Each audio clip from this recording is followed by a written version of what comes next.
तो आज से 15 साल पहले हमारे ब्रॉन स्ट्रोमैन कुछ ऐसे दिखा करते थे भाई। 15 साल पहले भी वही तगड़ा हट्टा कट्टा जो शरीर है वो ब्रॉन स्ट्रोमैन का था। यहाँ पे बिना दाढ़ी के और कम बालों के ब्रॉन स्ट्रोमैन वैसे थोड़े से अजीब दिख रहे हैं। वैसे पुरानी फोटोज हैं ब्रॉन स्ट्रोमैन की, लेकिन ये उन्होंने अभी पहली बार शेयर करी है 15 साल पहले। ये तब की बात है जब वो स्ट्रॉन्गमैन वाले कॉम्पिटिशन में आए ही थे। और ये वाली कहानी किस किस को पता है कि मार्क हेनरी ने ही ब्रॉन स्ट्रोमैन को ढूंढ के निकाला था और उसके बाद डब्ल्यूडब्ल्यूई में हम देखते हैं ब्रॉन स्ट्रोमैन ने आके कैसे वो कहर बरपाया था। वैसे मार्क हेनरी एक ऐसा नेम है जो बहुत सारे सुपरस्टार्स को लेके आए हैं। जेड कारगिल भी उसमें से एक नेम है। और कौन कौन से नाम पता है आपको? देखते हैं आपकी नॉलेज कितनी तगड़ी है। Okay, hello chatters, my name is Rohit and you are watching Wrestle chatter.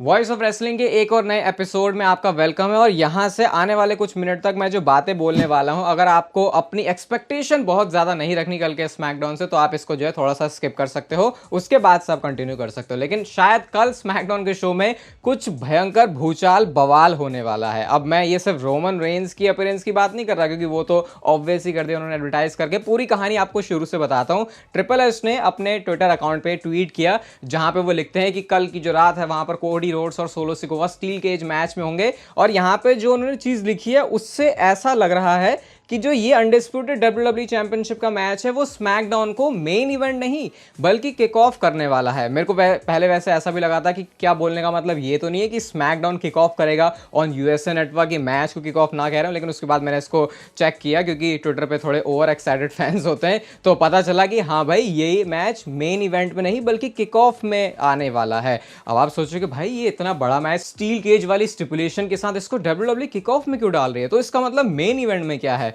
इसके बाद एक ट्वीट भी आता टीकेओ ग्रुप की तरफ से, जो कि इतना ज्यादा एक्टिव नहीं रहता डब्ल्यूडब्ल्यूई से रिलेटेड। उन्होंने इस वाले ट्वीट को कोट करते हुए वो आई बॉल्स वाली इमोजी बनाई है। अब आपको पता है जो ये एंडेवर टीकेओ वाला जो सब हुआ है, उसके बोर्ड ऑफ मेंबर का एक पार्ट द रॉक है। तो यहाँ पे जो खिचड़ी है वो पकना इस तरीके से शुरू हो रही है। ये मैंने आपको बताया था कि शायद रॉक की अपीयरेंस भी हो सकती है इस वाले स्मैकडाउन के एपिसोड में, क्योंकि यूएसए नेटवर्क पर ये किक ऑफ करने वाला है, डेब्यू करने वाला है। और आपको ये भी याद होगा आज से 5 साल पहले जब फॉक्स नेटवर्क पर पहली बार स्मैकडाउन आया था, तो वहां पर भी किक ऑफ हुआ था, मतलब वहां पर भी रॉक आए थे।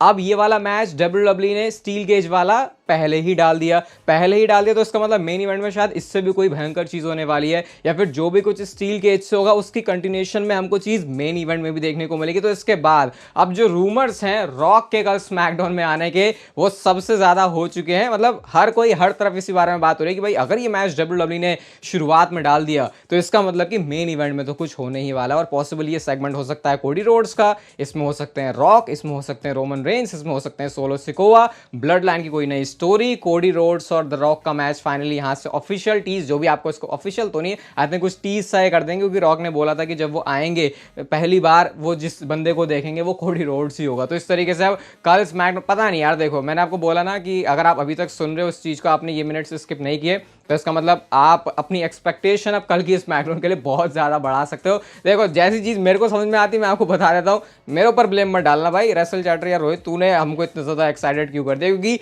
ये सारी चीजें जो दिख रही हैं वही मैं आपको बता रहा हूं। अब कल मैच होगा भाई, कल की स्मैकडाउन तगड़ी होने ही वाली है। लेकिन अगर रॉक का इसमें तड़का लग जाता है, रोमन रेंस तो ऑब्वियसली आ ही रहे हैं, लेकिन रॉक का तड़का अगर यहां पर लग रहा है, तो जो पूरा डायनामिक है वो हमेशा ही, जो लैंडस्केप है वो रॉक हमेशा ही चेंज कर देते हैं। तो शायद इस तरीके से कल की स्मैकडाउन काफी ज्यादा मेमोरेबल हो सकती है, जैसा हमने फॉक्स पे पहली बार स्मैकडाउन को देखा था। अब आपकी एक्सपेक्टेशन क्या है, इसके बाद आप लोग मुझे कमेंट सेक्शन में बता सकते हो। सीएम पंक के बारे में बात करते हैं भाई। तो अभी तक के जो मंडे नाइट रॉ के सारे एपिसोड होने वाले हैं बैड ब्लड तक, जब आप डब्ल्यूडब्ल्यूई की वेबसाइट पर जाकर देखोगे तो आपको हर एक एपिसोड के लिए सीएम पंक की अपीयरेंस दिखेगी, यानी रेगुलर है सीएम पंक बिल्कुल बैड ब्लड तक। और ये मुझे अच्छी बात लगी कि सीएम पंक इतनी ज्यादा बड़े कॉन्ट्रैक्ट के साथ और थोड़ा पार्ट टाइमर वाला स्टेटस नहीं रखते अपने साथ, क्योंकि वो ज्यादा इन्वॉल्व होना चाहते हैं। ये तो छोड़ो, बंदा एनएक्सटी में भी जाता है। तो अभी देखते हैं बैड ब्लड के हेल इन अ सेल मैच जो कि उनका ड्रू मैकिंटायर के साथ होगा, उससे पहले मंडे नाइट रॉ में और कितनी भसड़ होती है। जब भी मुझे लगता है कि अब इससे ज्यादा और तगड़ा क्या ही करेंगे, तब ये सीएम पंक ड्रू मैकिंटायर कुछ अपना नया अलग ही शुरू कर देते हैं। ड्रू मैकिंटायर ने कुछ तो भाई अपना रेडिट पे कुछ बनाया है, जहां पे वो लोगों के फैंस के जो है जवाब दे रहे हैं। तो उनसे पूछा कि अगर एवोल्यूशन स्टाइल एक उनको अपनी स्टेबल पिक करनी हो तो वो किसके साथ बनाएंगे, कौन वो 3 बंदे होंगे।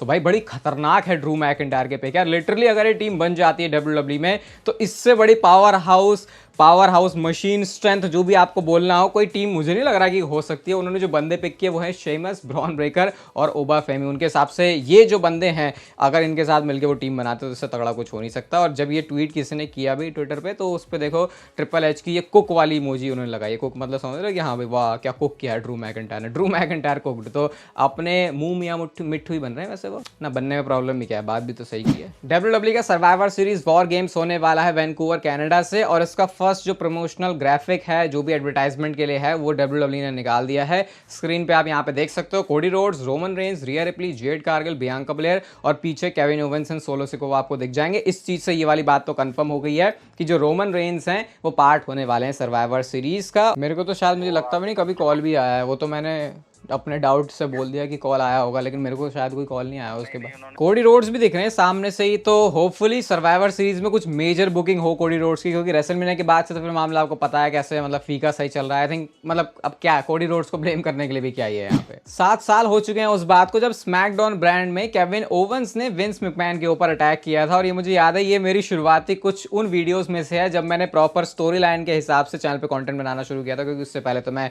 रैंडम कोई सा भी टॉपिक जो है उठा के लेके आ जाता था। और यहाँ पे ये देख के उसी समय समझ में आ गया था भाई कि विंस मैकमैन ने किसी एक सेगमेंट के लिए अपना ऐसा जो खून पसीना है वो बहाया, तो इसका मतलब वो अच्छे से इन्वेस्टेड है उस बंदे में, केविन ओवेंस में। बुरा लगता है वैसे केविन ओवेंस के लिए, बंदे को हर बार तगड़ी स्टेज पे जाने का मौका तो मिलता है, लेकिन खुद के लिए नहीं, सामने वाले बंदे के लिए। जैसे रोमन के टाइटल रेन में भी कितनी बार केविन ओवेंस का मैच हुआ था, और वही कोडी रोड्स के केस में भी हम लोग देख रहे भाई, बंदे को सही से अपॉर्चुनिटी दो यार तुम। जब उसको जिताया रॉ में तो लोगों ने बैकलैश दिया था भाई, इसको कैसे जिता दिया ट्रिपल एच ने। अनफॉर्चुनेट है केविन ओवेंस के लिए। कुछ तो लग रहा है भयंकर या तगड़ी वाली प्लानिंग चल रही है बॉबी लैशली की। अपने इंस्टाग्राम पे उन्होंने अपनी कुछ फोटोज चैंपियनशिप विन के साथ डाली हुई हैं, और साथ में कैप्शन लिखा हुआ है कि the journey is far from over. मैं तो अभी भी वेट कर रहा हूँ भाई, जल्दी से अब अगली अपीयरेंस बॉबी लैशली करे जहां पर वो प्रोफेशनल रेसलिंग में कर रहे हैं। आई बॉल्स तो वो काफी जनरेट करने वाले हैं, और हॉटेस्ट फ्री एजेंट है अगर मैं इस समय बोलूं बॉबी लैशली, तो इस बात में कोई शक या गलती भी नहीं होने वाली। एंड आई थिंक लेजिट अगर कोई बंदा आई बॉल्स लेके आ सकता है किसी प्रमोशन के लिए, सब लोग उसके बारे में बात करें कंसिस्टेंटली, तो इस समय बॉबी लैशली से तगड़ा नाम कोई है नहीं। ये टाइम कब निकल जा रहा भाई पता ही नहीं चल रहा। आज से 1 साल पहले वो चीज हुई थी जब ऑफिशियली एंडेवर ने WWE और UFC दोनों को मिला के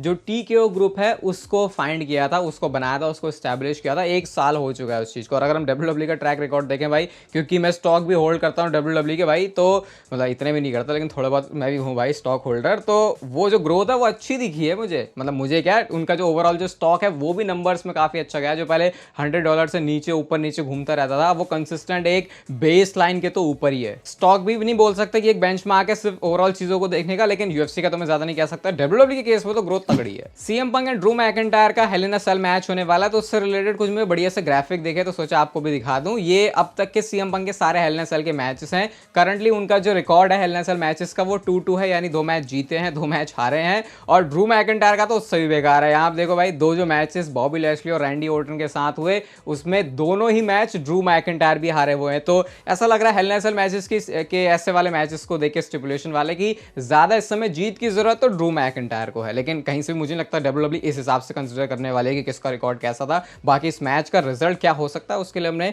Spotify पे ऑलरेडी एपिसोड बना दिया है, लिंक आपको डिस्क्रिप्शन में मिल जाएगा, आप लोग उसे जाके चेक कर सकते हो। लेकिन अगर मैं आपसे पूछूं कि आप क्या चाहते हो किसको जीतना चाहिए, तो वो कमेंट में बता सकते हो। चलो थोड़ा सा कोडी रोड्स और ब्रांडी रोड्स के लिए भी हम लोग खुश हो सकते हैं, क्योंकि कोडी रोड्स ने एक ट्वीट किया जिसमें वो अपनी वाइफ के साथ जो उनकी एनिवर्सरी है उसको सेलिब्रेट कर रहे हैं। कैप्शन बड़ा सही लगा है मुझे कोडी रोड्स का। कोडी रोड्स लिख रहे हैं कि सबसे घटिया स्टॉक में इन्वेस्ट किया ब्रांडी रोड्स ने, और कैसे तब से लेकर अब तक जो लाइफ है कोडी रोड्स की वो कितनी बढ़िया और कितनी फन रही है। ये अच्छा लगता है वैसे देखने में। कहा अभी मैंने कवर नहीं किया उस चीज़ को जो निकी बेला के साथ हुआ, क्योंकि भाई क्या ही मतलब, जब वो बिल्कुल अलग ही टॉपिक हो जाता तो क्या ही उसको इतना डिस्कस करना। अच्छी अच्छी बातें करो ज़्यादा।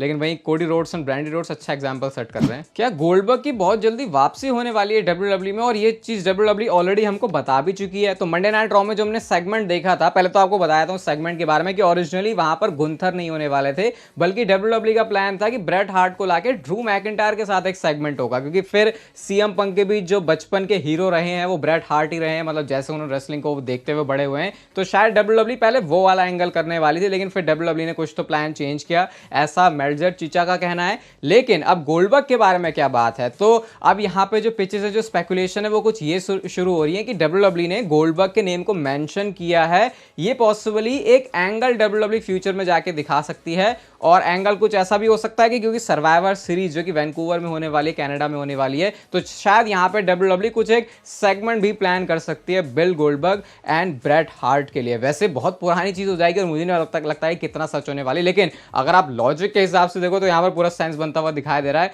गोल्डबर्ग भी कह रहे हैं कि भाई मुझे मैच चाहिए। अब आई थिंक ब्रेट हार्ट के साथ तो वो नहीं होने वाला, लेकिन शायद WWE यहाँ पे कुक तो कुछ कर सकते हैं, क्योंकि गोल्डबर्ग का नेम मेंशन करना शायद उसका कुछ लेना देना हो सकता है गोल्डबर्ग की आने वाली स्टोरी लाइन से। सच बताऊं तो विंस मैकमैन होते तो मैं डेफिनेटली मान लेता कि ये चीज होने ही वाली है, बट ट्रिपल एच है तो मामला थोड़ा सा ऐसा वाला भी कह सकते हैं। बाकी अगर आपको ये वीडियो अच्छी लगी भाई तो उसे लाइक जरूर कर देना, चैनल को सब्सक्राइब कर दो ऐसी और मस्त वीडियोस के लिए, और तब तक लेते रहो जिंदगी के मजे।